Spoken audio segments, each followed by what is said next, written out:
Então, eu fiquei mais contente que todos os outros por ter chamado para comemorar esse livro, exatamente porque eu não participei do livro por um motivo muito simples. Eu fui convidado e perdi o prazo. Não foi o primeiro livro que isso aconteceu, nem o primeiro simpósio que aconteceu, as pessoas me conhecem. E, então, é por isso que eu botei ali o padrão dólar flexível quase 20 anos depois, porque o artigo o meu, só ficou pronto depois. Né? O livro, O Poder e Dinheiro, faz 20 anos. E o padrão dólar em si vai fazer, pelas minhas últimas reestimativas, 46 anos. Está durando muito mais que Bretton Woods. 46 anos o mesmo padrão, que ainda é considerado, para a maior parte das pessoas, um não padrão, um não sistema, um caos. Mais ordem que isso, 46 anos não é pouca coisa. Então, eu queria falar um pouco da trajetória minha no meio desse grupo e de como é que aconteceu isso, porque como é que eu cheguei nisso aí, nessa ideia do padrão dólar, que vou explicar em linhas gerais aqui, no contexto das pesquisas do grupo e como é que isso está relacionado aos livros. Se eu conseguir mudar isso aqui, vamos ver aqui. Bom, o livro chama Poder e Dinheiro. Né? No lado esquerdo tem o poder, é o Zé Luiz Fiori, e o Melim, que não chegou ainda, ali no Fiorentino, em 2001, e eu no meio. Né? Então, e a Conceição é o dinheiro, está do meu lado, no mesmo evento, né? Infelizmente, em 2001, não tinha uma foto em 97, mas olha a cara de poderoso do Melim e do Fiori, particularmente. Então, por que eu botei isso aqui? Porque, óbvio, a foto é engraçada, mas, além disso, porque é muito estranho eu escrever sobre isso. Eu, desde o mestrado, muito inspirado pela Conceição, não orientado por ela, que eu não sou doido de ser orientado pela Conceição, ela me inspirava, e o Tolipan, que era bonzinho, me orientava. Meus alunos, que são doidos de ser orientados por mim mesmo, eu nunca cometi esse erro.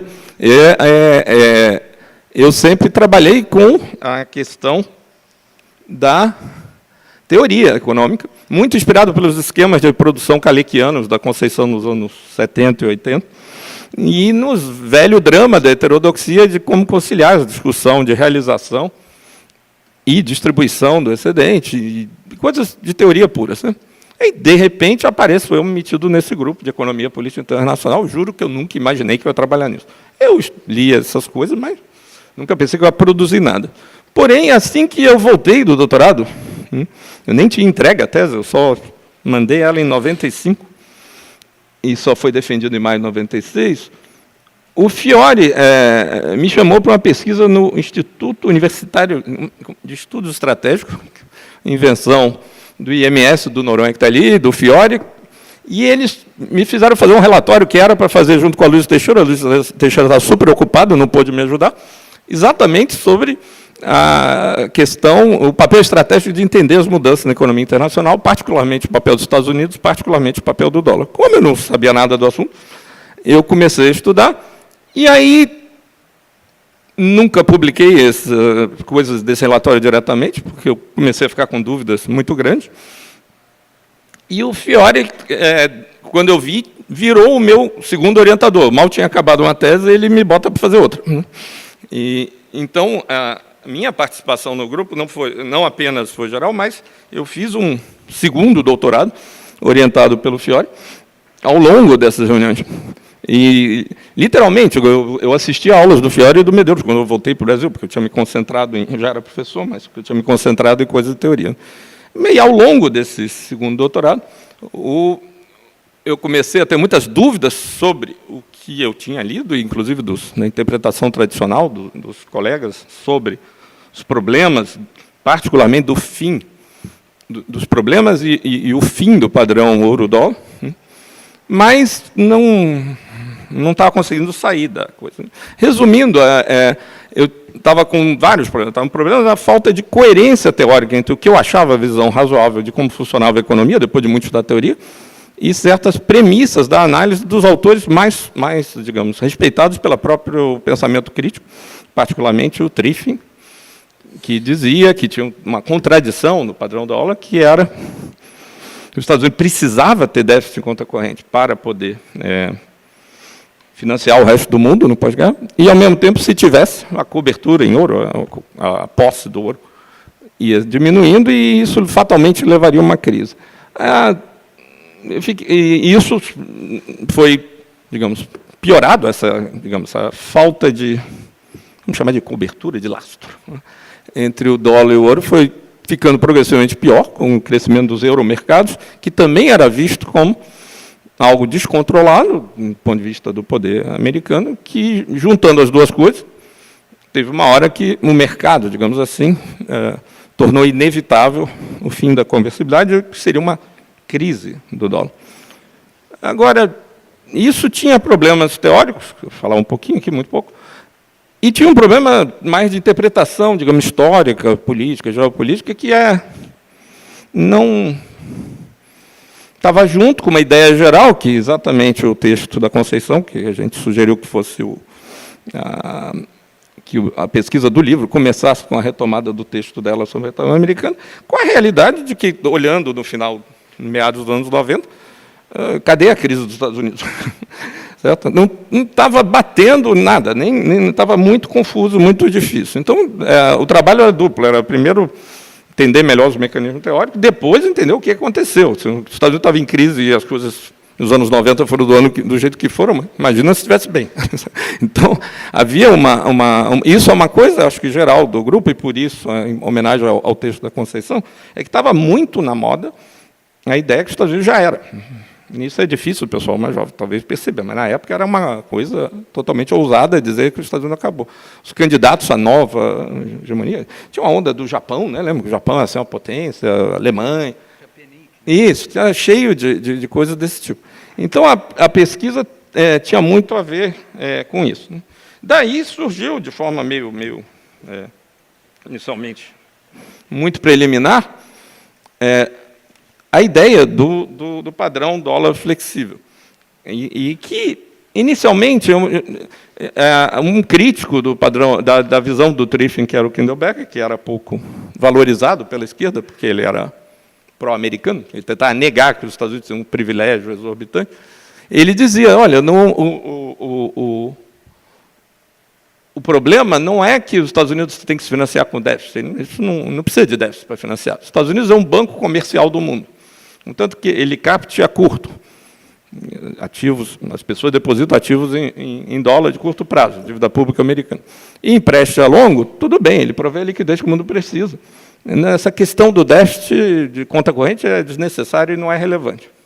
Isso, do ponto de vista estritamente teórico, é muito mais razoável do que a visão do Triffin, que meio que supunha que você precisa de ouro mesmo para fazer alguma coisa, ou que, em termos mais técnicos, que a velocidade de circulação do ouro era constante, coisas que não faziam o menor sentido econômico.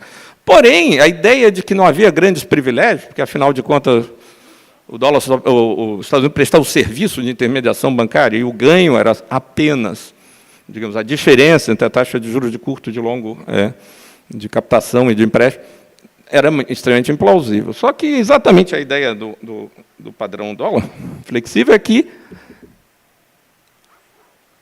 isso é, a ideia que levou a noção de padrão dólar flexível é que, mesmo no padrão ouro, seja o padrão ouro-libra ou o padrão dólar, o país que emite a moeda-chave não é o banco do mundo, ele é o banco central do mundo.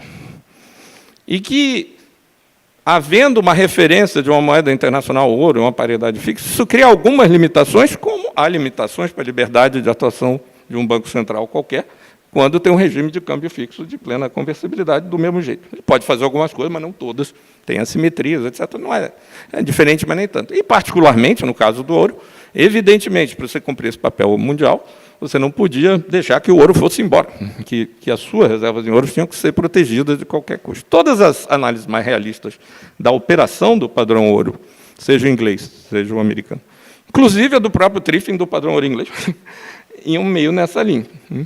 Então, aí, tudo bem. Mas o problema é que, se é assim, o que aconteceu depois, né? A implicação dessa ideia é que o privilégio é muito maior. Você ser o Banco Central do mundo, você não mede em quanta moedinha você emitiu. Você simplesmente vira o centro financeiro, monetário e de geração de demanda mundial, certo? É muito maior do que o Triffin poderia imaginar, um privilégio muito maior, mesmo num sistema com ouro, que tem limitações. Quando os Estados Unidos rompe a paridade, a conversibilidade com ouro, em 71, aí a coisa vira o Banco Central do mundo e a economia mundial, não só, já era o Banco Central, mas um pouco mais, vira a economia mundial vira uma economia que ela é até hoje, uma economia fechada em dólares. A rigor, a gente não devia dizer o dólar valorizou, o dólar desvalorizou. Isso é uma bobagem. Eu digo, eu continuei dizendo, já achavam que era louco, que o dólar não ia acabar. Se eu falasse assim, tudo de cabeça para baixo, tudo de cabeça para cima, né, que vocês que estão vendo tudo de cabeça para baixo, aí ninguém entendeu, porque ninguém diz assim que o real se desvalorizou em relação à banana, quando sobe o preço da banana. Todo mundo diz, subiu o preço da banana, então assim, é o preço dos outros países que varia em relação ao dólar, porque o padrão é dólar e dólar mesmo, acabou. O problema com essa visão, que foi ficando cada vez mais claro que era disso que se tratava, é que é muito diferente, todo mundo pensou, isso nunca tinha acontecido na história, e criava uma implicação lógica, óbvia, de que os Estados Unidos não tinha nenhuma restrição de balanço de pagamento.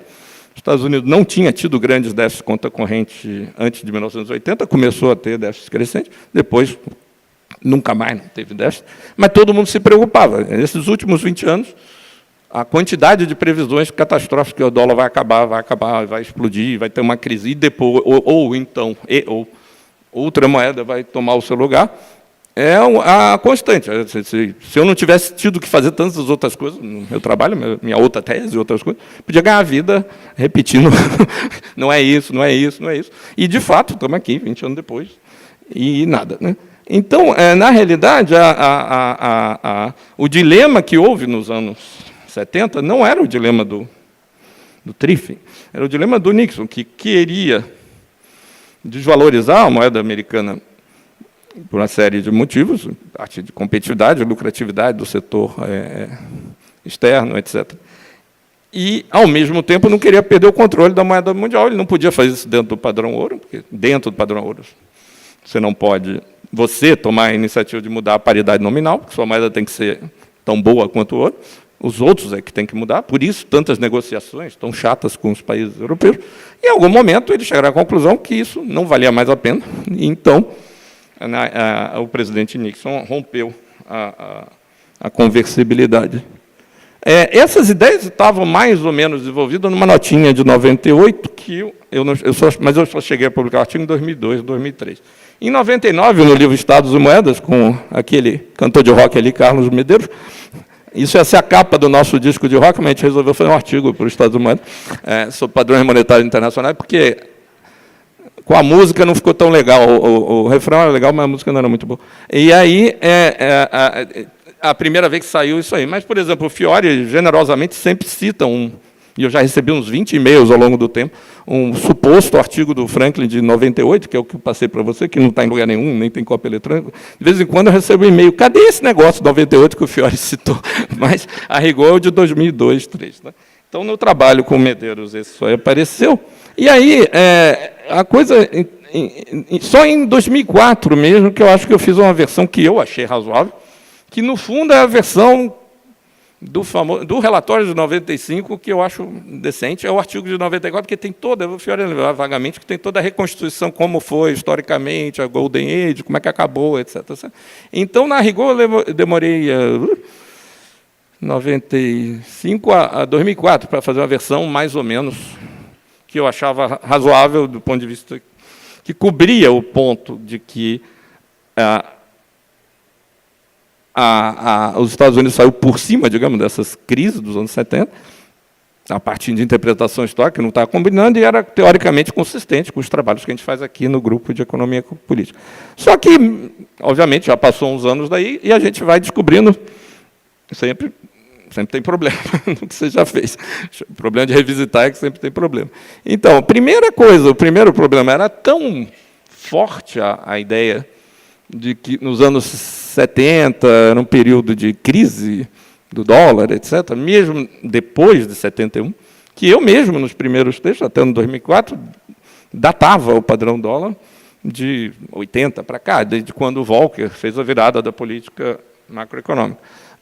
Mas isso, hoje eu percebo que, já em 2008 deu para notar, hoje tenho mais certeza disso, que era um erro. Eu estava misturando a questão interna da estabilização do conflito de classe interno, e particularmente a questão da inflação, de desaparecer com a inflação e empurrar o custo disso nos trabalhadores, de acabar de vez com o que sobrou do arranjo distributivo e social da Golden Age, que foi Volcker e depois Reagan.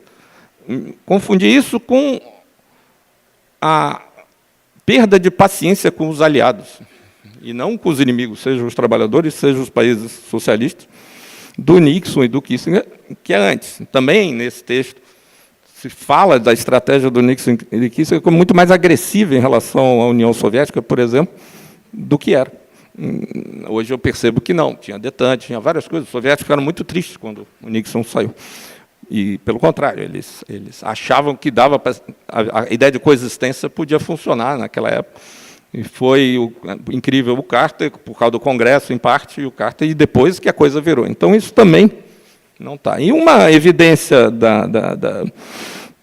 de que o padrão começou antes, em parte, está no livro do Hudson, Super Imperialismo, que é um cara que escreveu em 71, 2, e percebeu, ele disse, agora liberou geral, os Estados Unidos vai fazer o que quer. Ele percebeu na hora, novamente, eu não tinha lido o livro, só em 2008 eu li. E a outra coisa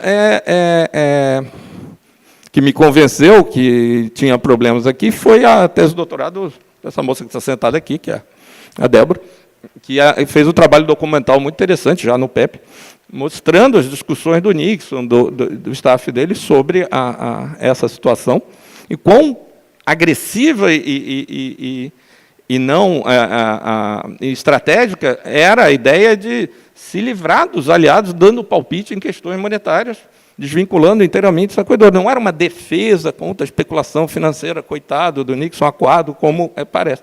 Todos os depoimentos são... Chega, tem uma hora que o Nixon fala, não, eu até queria cooperar com os aliados, eles são aliados, eles ajudam, etc. Mas eles ficam dando palpite, muito, querendo isso, querendo aquilo, e então, só falta querer fazer... Aí ele fala uma coisa assim... De novo, aquela conferência, como é o nome mesmo? Aí um assessor fala, Bretton Woods, isso eu não vou fazer. Então, isso explica bem. Então, essa pesquisa, por exemplo, que é do PEP, reforça a ideia de que a história foi mal contada desde lá de trás.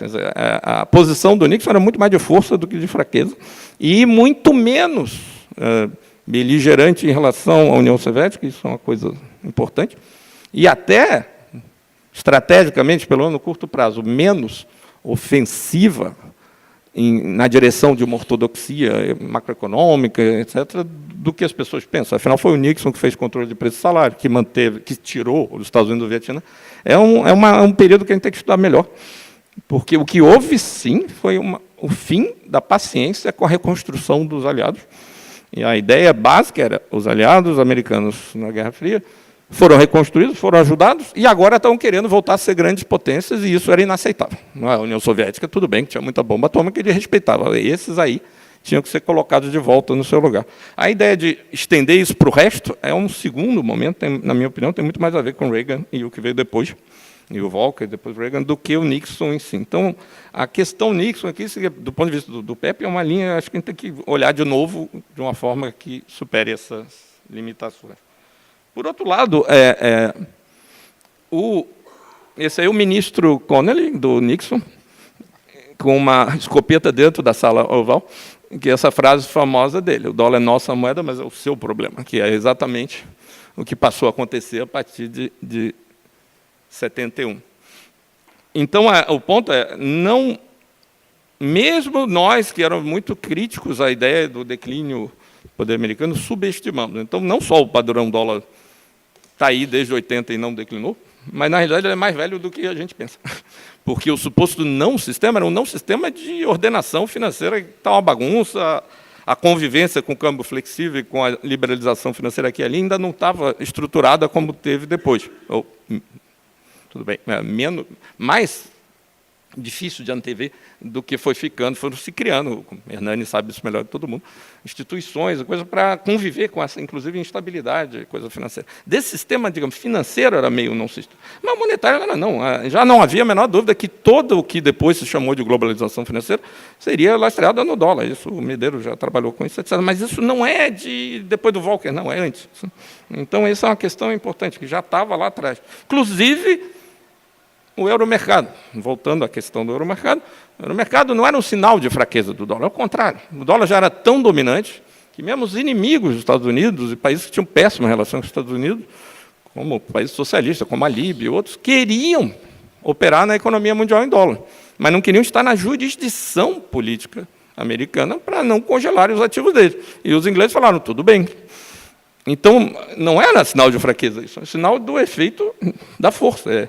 Todo mundo queria estar no dólar, até quem não gostava dos Estados Unidos. Não é questão de só os aliados, não é uma ideia de impor aos seus aliados usar essa moeda que não vale nada, essa ideia de uma espécie de senhoriagem forçada. Né? Era o contrário, os inimigos queriam um safe haven que tivesse a vantagem de estar dentro do jogo, porque, por exemplo, a União Soviética estava se integrando mais à economia mundial, e sem a desvantagem de levar o susto de se acordar um dia congelaram todos os ativos, ou um juiz qualquer, tipo esse que de vez em quando sabota a Argentina, inventa uma história lá e dá uma confusão no país. Então, essa questão o dólar ficou tão dominante que ultrapassou as fronteiras dos aliados desde a época.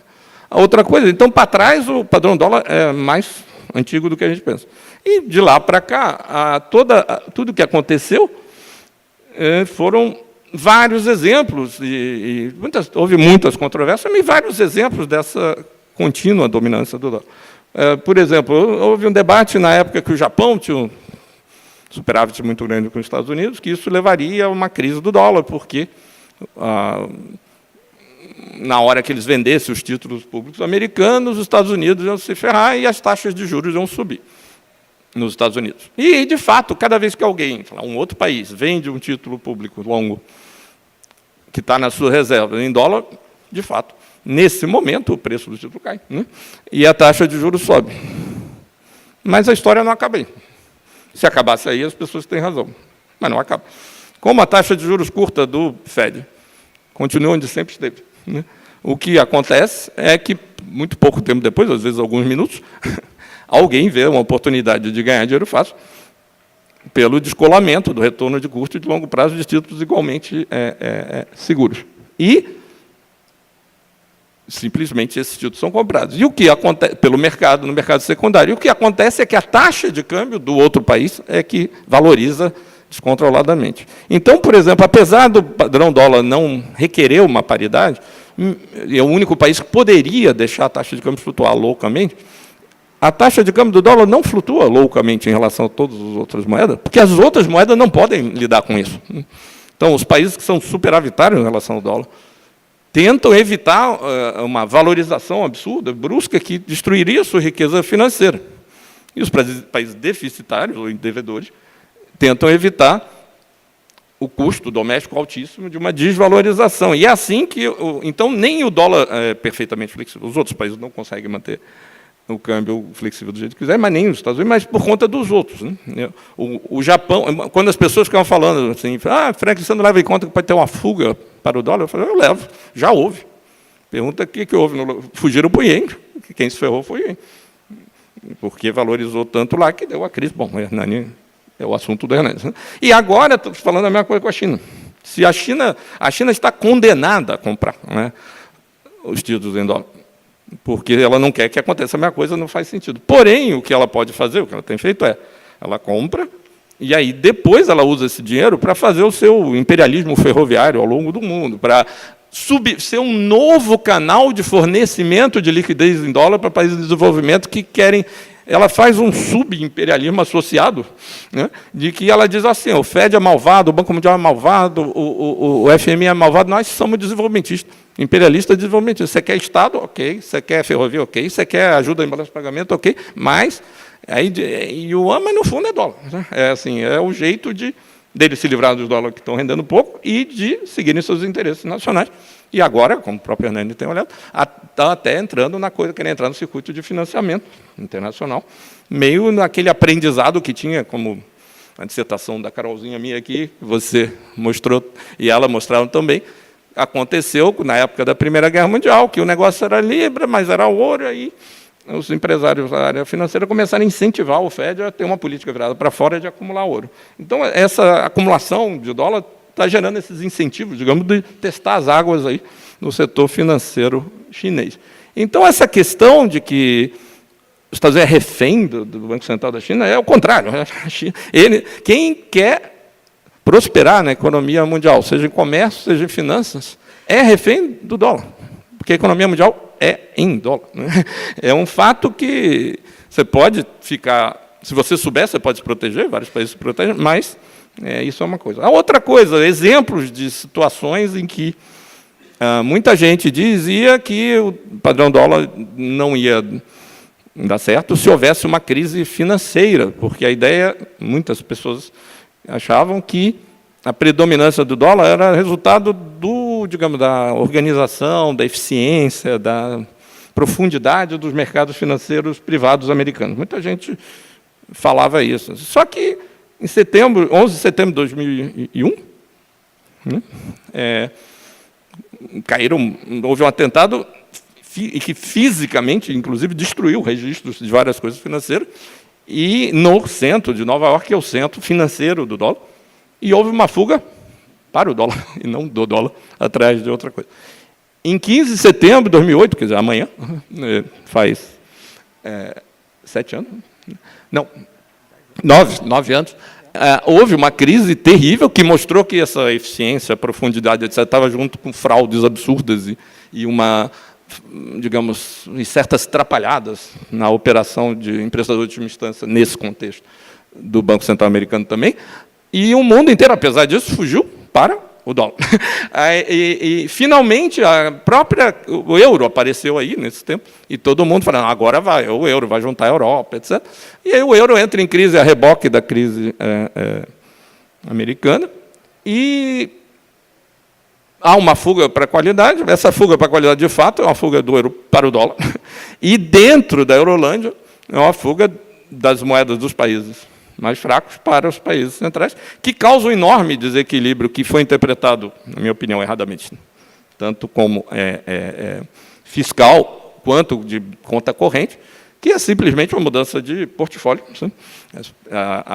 O choque da crise, houve uma escassez de dólar e uma escassez de euro de mais qualidade, levou o rearranjo de portfólio. Se fossem países normais, o que tinha mudado entre esses países dentro do euro teria sido as taxas de câmbio, como eu falei, mas não tinha taxa de câmbio para mudar, mudava o preço dos títulos e, portanto, as taxas de juros dos países. Foi muito mal interpretado. Isso é outro trabalho que eu perdi um livro e ainda não está pronto, de 2012. Mas o ponto é, aí, quem é que fez swap para ajudar os bancos privados europeus que estavam pesadamente dentro do circuito subprime, do circuito de financiamento internacional, as filiais do Deutsche Bank e outros nos Estados Unidos, os bancos regionais, centrais, alemães, etc., foi o Fed que teve que dar socorro de liquidez ao euro, que não é exatamente uma coisa de potência, certo? Então, assim,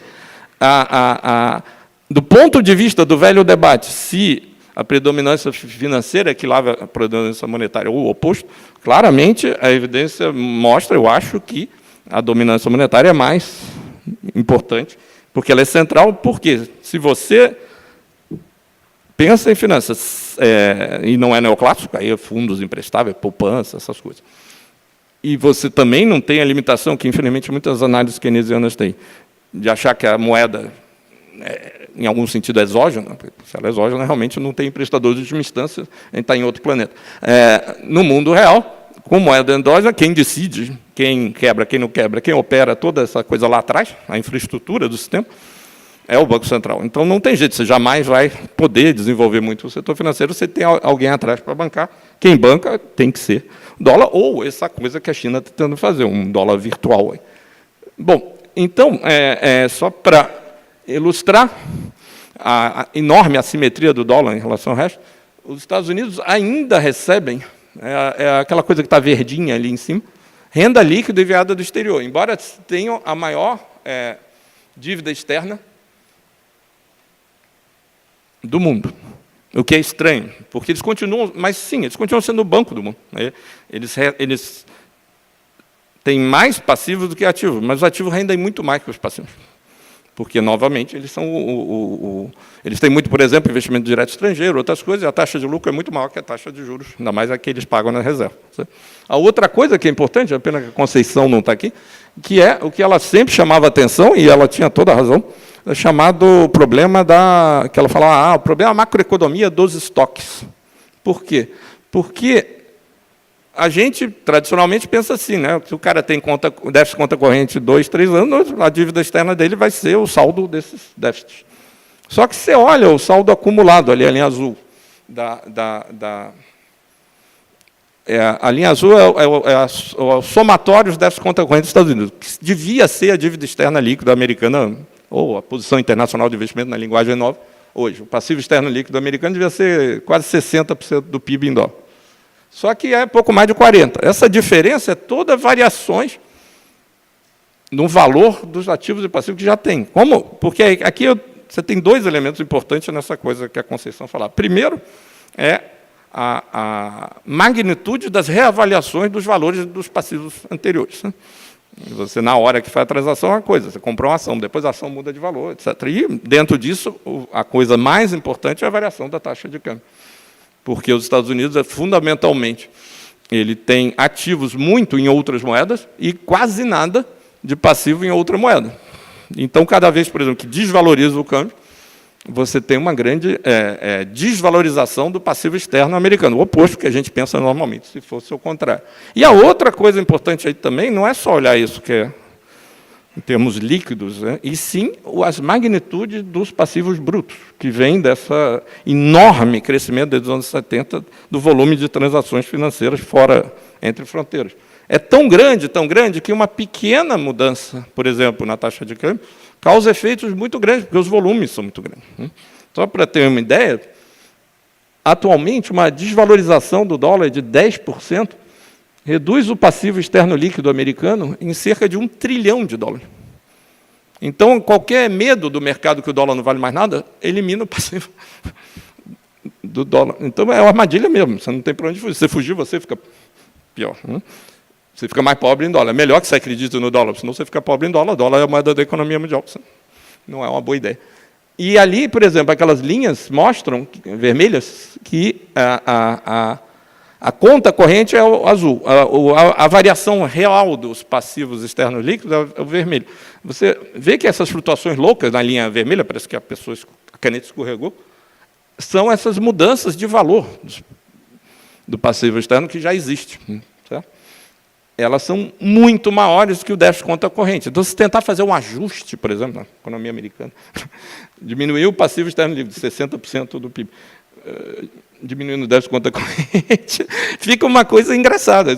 Perdeu o sentido falar disso, em outros países também complicou muito, mas, no caso específico, nesse mundo agora, muito dominado por essas transações financeiras brutas em grande quantidade, esses ajustes de fluxo pequenininho, que a Conceição ficava falando, para de olhar os fluxos, olha os estoques, realmente ela tinha toda a razão, isso é uma coisa impressionante em termos de tamanho.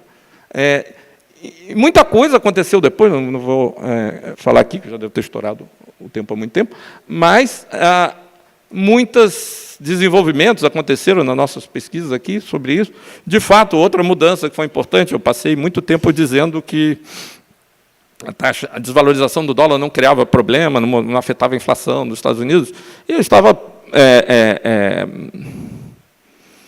olhando a desvalorização do dólar em relação às moedas principais, mas a desvalorização do dólar em relação ao conjunto das moedas dos países produtores de commodities afeta, sim, porque afeta os termos de troca dos países produtores de commodities. Você tem, por exemplo, a dramática liquidação de commodities na época das grandes crises da periferia, que não é quando um país desvaloriza um pouquinho, não acontece nada, ele até pode ganhar um market share, mas quando todos os países da periferia desvalorizam, o preço de tudo em dólar que eles produzem cai, e você tem eventos catastróficos desse tipo periodicamente. Não teve em 2008, pela primeira vez, esse é outro assunto interessante, como nos anos 2000, a pesquisa que a gente fez aqui, com Medeiros, Fábio Freitas e outros, de como nos anos 2000 houve um certo aprendizado em muitos países de desenvolvimento de não ficar tão vulnerável esse sistema, com muito acúmulo de reservas de um lado e de outro, com novos polos de crescimento dinâmico na periferia, não só a China, a Índia, outros países grandes que começaram a crescer muito,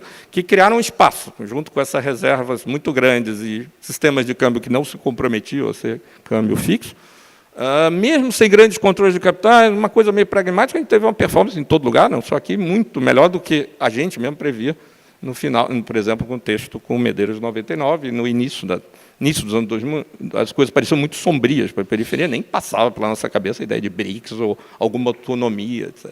Também, outra coisa que mudou dramaticamente, muito recente, é que todo mundo se preocupava muito com o déficit de conta corrente americano, mesmo quem não se preocupava a nível macroeconômico, realmente não tem a menor importância, tinha a questão do petróleo, né? A suposta dependência dos Estados Unidos do petróleo. Eu sempre questionei muito isso, no meu trabalho que fala um pouco disso, e outras pessoas também, porque os Estados Unidos eram um grande importador, mas meio porque queria, né? E muito mais importante é controlar o suprimento dos supostos aliados e inimigos do Oriente Médio, outro lugar, do que como fonte para eles mesmos. Mas agora, recentemente, principalmente 2012, 13 para cá, cresceu tanto a revolução do fracking e da forma de perfuração não convencional de petróleo, que o déficit de petróleo americano está desaparecendo. E isso tem implicações muito importantes geopolíticas, por exemplo, não dá para entrar aqui, mas que a Arábia Saudita vai deixar de ser importante como era, e isso é um dos problemas terríveis que tem. Ela era importante para regular o preço internacional do petróleo para os Estados Unidos, agora não é mais. Então, até nisso, o poder americano está se fortalecendo. Nem vou falar de coisa tecnológica, porque é covardia. E, finalmente, uma coisa, para terminar, uma coisa muito importante no que está acontecendo agora, e tem aparecido na literatura, que a gente tem que olhar com mais cuidado, eu gostaria de saber a opinião do Hernani, é que a crise de 2008 marcou, tornou mais evidente ainda uma coisa que estava aparecendo no mercado, que era a fome, a escassez de ativos de qualidade seguros. Certo? A crise do subprime, vamos chamar assim, uma crise financeira, foi o fracasso de uma tentativa de fazer uma engenharia privada de como fazer isso. Né? Já que espalhou para fora de banco e tudo, se produziu aquelas coisas que pareciam ser AA, e que satisfazia essa fome. Como isso acabou, e não só acabou, como as medidas regulatórias pós-crise estão exigindo mais qualidade, né?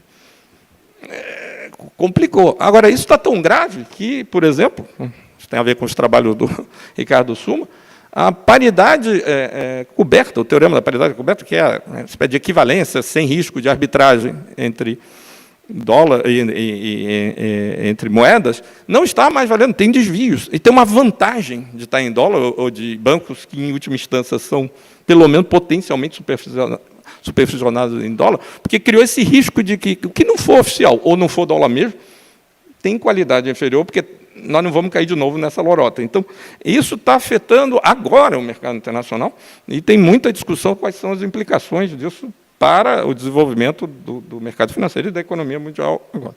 Então, para terminar mesmo, eu primeiro queria voltar aqui e dizer que esse aqui não é nem o Triffin, nem o Kinneberg.